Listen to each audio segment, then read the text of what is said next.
My parents sold my $3,600 dream PC to fund my sister's shopping spree. So I moved out, and what I did after that threw them into chaos they never saw coming. I'm 22 and have been obsessed with gaming and building PCs for as long as I can remember. This wasn't some random interest. It's been my passion since I was a kid. I spent years putting aside money from part-time jobs, freelance design gigs, and any cash I got from birthdays or holidays to build what I proudly called my dream machine, a fully custom $3,600 gaming setup. But it wasn't just for fun. That rig was my lifeline. I used it for freelance graphic design that helped me make money and sharpen skills I plan to use long-term. Now let me paint you a picture of my family. My parents are the we know best type, but their version of best always meant doing whatever favored my younger sister, Tiffany. Tiffany is 18, the golden child, and if you've ever met someone who believes the world spins around them, it's her. She's all about luxury brands, flashy trends, and looking like she walked off a runway. My parents would jump through hoops to give her everything she wanted, even if it meant sacrificing me in the process. I grew up in a house where Tiffany was clearly the priority. If money was tight, I was the one told to do without. Mom would say things like, "You're older, you'll bounce back," or "You're a guy, you don't need that much." I got used to it. I didn't hate Tiffany, I just stopped expecting anything and kept grinding toward my own goals. Fast forward a few months, it was just a normal Saturday. I had been hanging out with my best friend Ethan, the guy I game with the most. We were hyped about an upcoming gaming tournament and tossing around strategy ideas. I got home, ready to fire up my PC and get to work. But the moment I walked into my room, my heart dropped. My desk was bare. No PC, no monitor, nothing. At first I thought we'd been robbed, but everything else in the house looked untouched. I rushed downstairs, totally freaked out, and found my parents sipping coffee like it was any other afternoon. "Where's my computer?" I asked, trying to stay calm. Mom barely looked up. "Oh, we sold it," she said, like she'd just loaned out a book. I froze. "You what? You sold it? What are you even talking about?" Dad let out this sigh like I was being unreasonable. "Your sister needed new clothes for an event. We didn't have the extra money, so we sold the computer. It was just sitting there." "Just sitting there?" I repeated, my voice rising. "That wasn't some old thing lying around. I worked for years to build that PC. I use it for my freelance work." "Don't take that tone with us," Mom snapped. "We're your parents. We did what was best for the family. Tiffany had something important coming up, and you can always save for another computer." I couldn't believe what I was hearing. "Save for another one?" I was furious. "Do you even understand how long it took me to save for that? And how am I supposed to work now? What's this big event that's more important than my career?" Dad just waved me off. "Freelance isn't a real job anyway. You spend more time gaming than working." They've always said that, but they never understood. My setup was more than gaming. It was my income, my hard-earned tool, and they erased all of it like it was nothing. I stormed upstairs and messaged Ethan. He was as pissed as I was. "Dude, that's messed up. They didn't even ask you first?" "Nope," I replied. "Just sold it for Tiffany's designer haul." "She's so spoiled, you should have hidden the thing." Too late now. All I could think about was how my years of effort had been trashed, and nobody in my family cared. That night, I went to talk to Tiffany. She was twirling in front of her mirror, showing off one of her new dresses. I leaned on the doorframe. "Do you even know what Mom and Dad did to get you all this?" She glanced over, uninterested. "What are you talking about?" "They sold my computer, my $3,600 gaming PC, all so you could buy these clothes." She shrugged. "It's just a computer. You can always build another one." Her words hit, like a punch. That wasn't just a computer. It was years of work. It was how I made money. She didn't care. "Not my problem," she said with a smirk. I didn't tell them to sell it. She paused and added, if they thought it was a good idea, that's on them. I stared at her in disbelief. You brought it up, didn't you? You knew exactly what they'd do. She rolled her eyes. Don't act like I control Mom and Dad. If they sold your precious little setup, that's their call, not mine. She added with a sneer. Maybe if you weren't glued to your video games all day, you'd get what really matters. I've got a reputation to keep up. You're just hiding in your room with games. I walked out before I said something I'd regret. Trying to reason with Tiffany was pointless. She'd never worked for anything and didn't understand what it meant to lose something you built with your own hands. Over the next few days, I barely spoke to anyone. My parents pretended like nothing happened, while Tiffany strutted around in her expensive new outfits like a princess. I felt like I was going to explode every time I saw her. Ethan kept me grounded. You can't just let this slide, man. You've got to do something. He wasn't wrong, but part of me wondered if I should just suck it up and move on. Still, something in me snapped. I couldn't just keep being their punching bag. If they really thought they could steamroll me and I'd take it, I was about to prove them wrong. The next few days were rough. I couldn't even look at my parents without clenching my fists. Tiffany? She was worse. Every smug smile, every sassy strut in her designer shoes made my blood boil. I stayed in my room as much as I could, working off my old slow laptop that froze every other minute.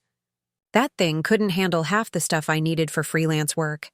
It was like trying to run Photoshop on a microwave. It killed my productivity and drove my frustration through the roof. Ethan became my sanity. He'd call just to distract me, talk about game patches, drop a dumb meme, or listen while I ranted. One night, I was on the phone with him again, venting hard, stuff without causing more drama.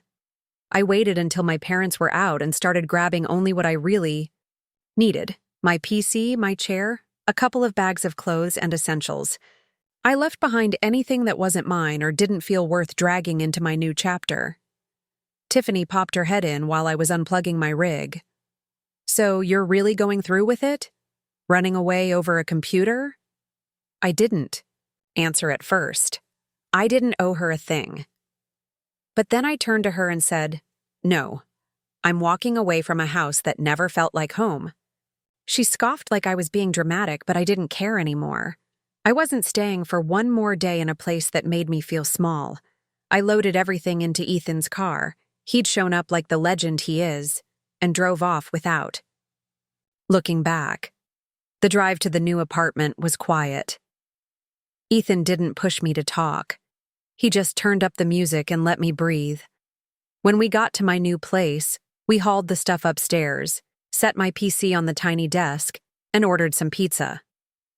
That first night was weird. The apartment was small, the walls were bare, and it was nothing like what I was used to. But it was mine. The quiet felt different. It didn't feel like silence I had to fill. It felt like freedom. I stayed up late that night, just staring at my setup, thinking about everything that led to this. The next few days were packed. I built my workstation back up, started pushing freelance gigs harder than ever, and got serious about streaming again. It wasn't easy. I barely had space to move, the internet was spotty, and I was living off dollar ramen and leftover pizza. But for the first time in a long time, I felt in control. I wasn't tiptoeing around someone else's rules. I wasn't worried about my stuff disappearing without warning. I was on my own, and every inch of progress felt like a win. Ethan dropped by often, sometimes just to hang, sometimes to help me brainstorm new stream content or bounce around design ideas. He even helped me troubleshoot some tech issues that came up, because let's be real, no setup is ever perfect. I poured myself into work, and to my surprise, the gigs started picking up. One client referred another. A couple of people from my old streams noticed I was back online and started sharing my channel. Momentum started to build. I wasn't making big bucks, but I was getting steady income. Enough to pay rent, keep food on the table, and slowly replace the comfort I'd lost. My parents didn't reach out. Not even once. I thought maybe they'd call, ask if I was okay, maybe even apologize. But nothing. Tiffany posted about her latest shopping spree, and Mom shared it proudly like nothing had happened. That stung more than I wanted to admit. But every time I felt that twinge of anger or sadness, I reminded myself, I was finally doing this for me. I wasn't living in the shadow of anyone else's priorities anymore. One night during a late stream, someone asked me in the chat, "What pushed you to get serious about this again?" I paused before answering. "Family drama," I typed. Sometimes the people closest to you don't believe in you, and that's the very thing that forces you to bet on yourself. It felt good to say it out loud. Raw, honest, real. I ended the stream and just sat there for a bit, staring at the glow of my setup. This wasn't just about revenge anymore. It wasn't even about proving them wrong. It was about proving to myself that I could rise without them, that I could build something solid with just grit, passion, and the refusal to stay invisible. Ethan came by again that weekend, brought over a cheap microwave as a housewarming gift, and we joked about how it was better than my old laptop. We laughed until we couldn't breathe, and for the first time in forever, I felt full.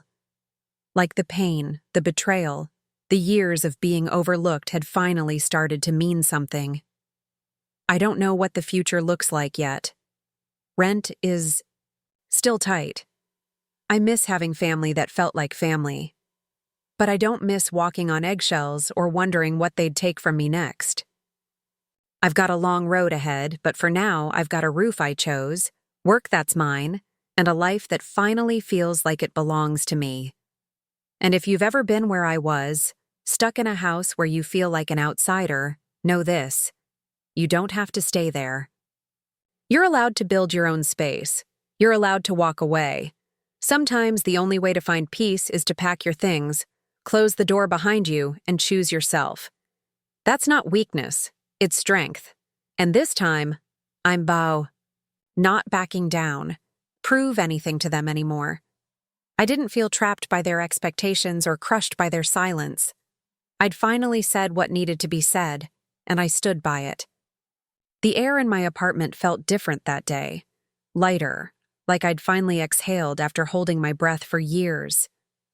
I spent the rest of the afternoon knocking out a few freelance projects and prepping for another stream. The chat was buzzing, more than usual that night. A couple of regulars commented on how much more confident I seemed, and it hit me. They were right.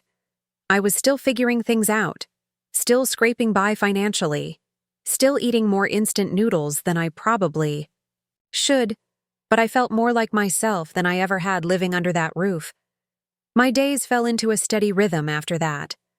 I worked, streamed, cooked when I could afford real groceries, and sometimes just sat in silence appreciating the fact that no one could walk into my space and take something from me without asking. Ethan kept dropping in, sometimes bringing random stuff like a better desk lamp or leftover takeout. We'd game late into the night or just hang out, and it reminded me that not all relationships were transactional.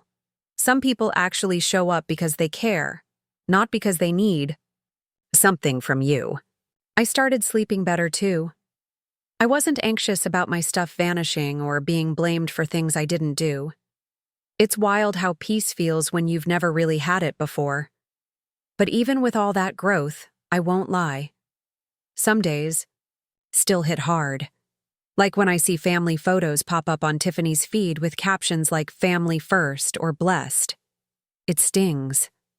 Not because I want to be back there, but because those posts feel so fake. I lived in that house and barely felt like part of the family, yet online it looks like a Hallmark card. I don't comment. I don't reach out. I just scroll past, remind myself that walking away was the only way to find peace and get back to my own life. One weekend, I visited a local gaming convention with Ethan. It was nothing huge, just a community event. But for the first time, I got to talk to people who shared my interests in person. I passed out a few business cards, got some compliments on my work, and even booked a small commission from a guy who'd seen my stream. It reminded me of what I was building, not just a career, but a life I actually wanted. I went home that night feeling more motivated than ever. I upgraded my streaming gear bit by bit, reinvested in my portfolio, and set some long-term goals. One of them? Saving enough to move into a slightly bigger place where I could build a proper workspace.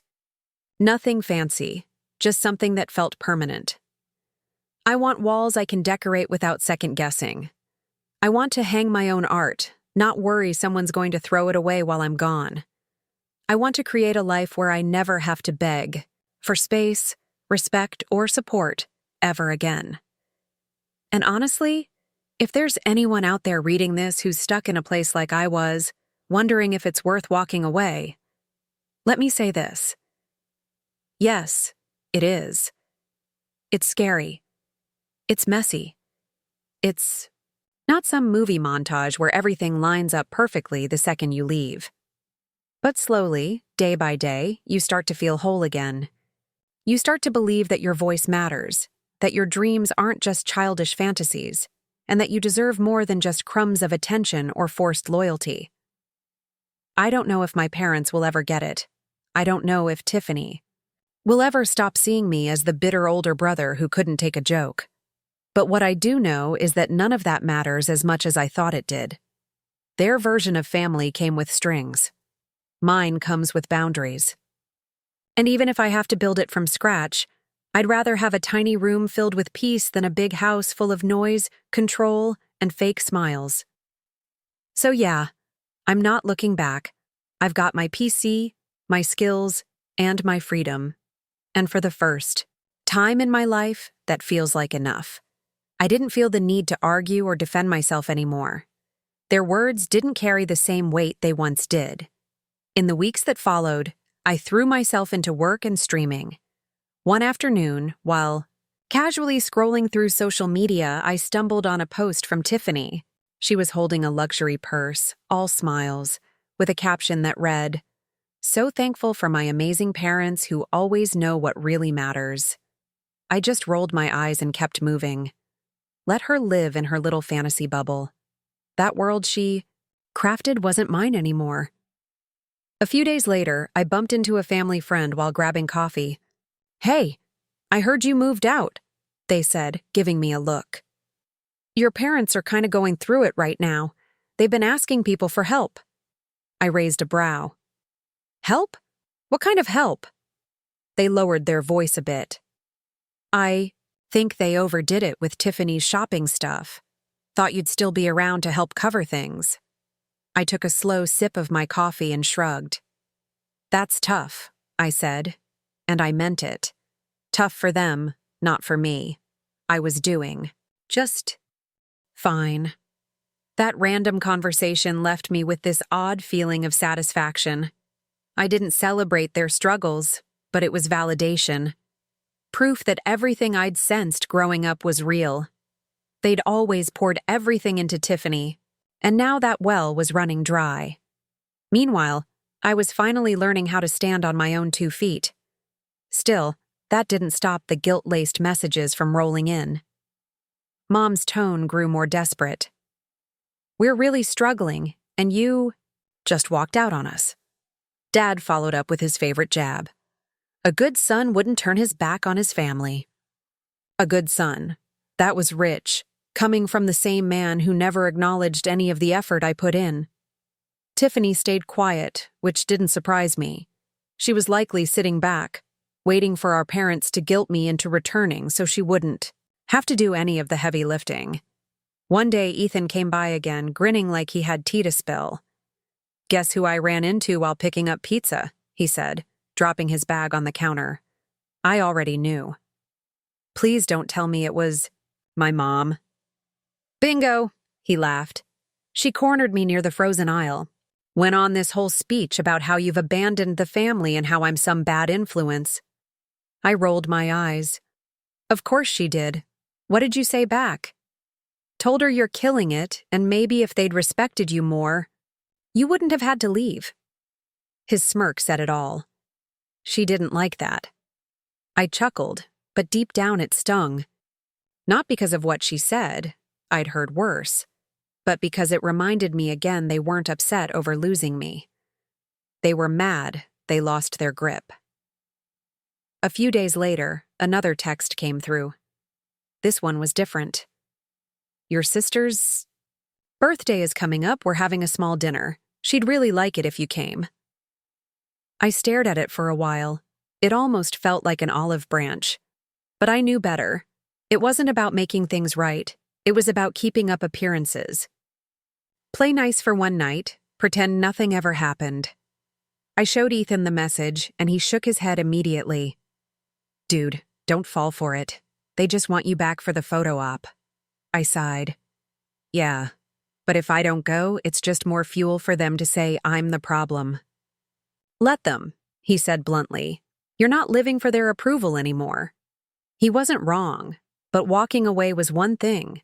Saying no to their faces? That still wasn't easy. So I did something I hadn't done since I left. I called Mom. She picked up immediately, her voice overly sweet. Honey, so good to hear from you. Hey, Mom, I said flatly.